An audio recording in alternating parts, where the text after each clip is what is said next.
Who loves analogies? I do. I'm Eva from Approach Services, and one analogy that I love to use when I talk about business change is that poor change is like back pain. Well, let me explain. Many of my clients struggle with the pain, but they don't know the underlying root cause. Let's say you experience frustrated stakeholders, they say they don't get enough comms, or the transformation project is just not transparent. Or you maybe have naysayers, a high turnover which jeopardizes your project's benefits.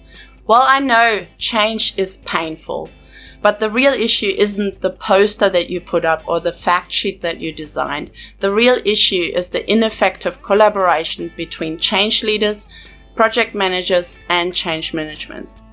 Going back to our analogy, it's not your back that's broken. It is the misalignment in your posture, your one-sided workout routine, or your lack of water intake that causes the pain.